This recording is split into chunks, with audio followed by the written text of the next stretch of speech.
ஒரு அக்கிரமம் பிடிச்ச ஒரு பொய்யை பேசியுள்ளார்.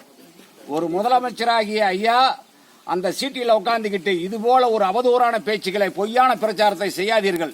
8 வழிச்சாலையால் பாதிக்கப்பட்ட விவசாயிகள் 1% மக்கள் கூட நிலத்தை கொடுக்க தயாராக இல்லை. அப்படி இருக்கும்போது எப்படி 92% மக்கள் வந்து தயாராக இருப்பதாக நீங்க பொய் சொல்லுகிறீர்கள்?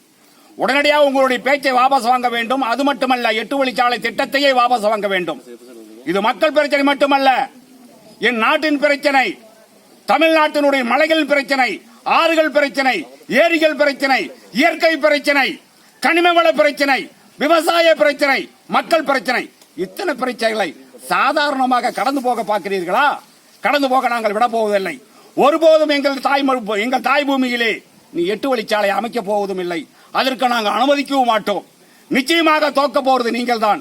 தயவு கூர்ந்து எங்கள் மக்கள் நிம்மதியாக வாழ்வதற்கு 8 வழிச்சாலையை உடனடியாக தங்குதடையின்றி வாபஸ் வாங்கு. 8 வழிச்சாலை ரத்து செய்.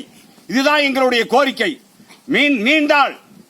மீண்டால் இதே அகராதி நடக்குமானால் எங்களுடைய மக்களுடைய போராட்டம் மிகவும் கூர்மையாக, மிகவும் வீரியமாக நடக்கும் என்பதனை தெரிவித்துக் கொள்கிறேன்.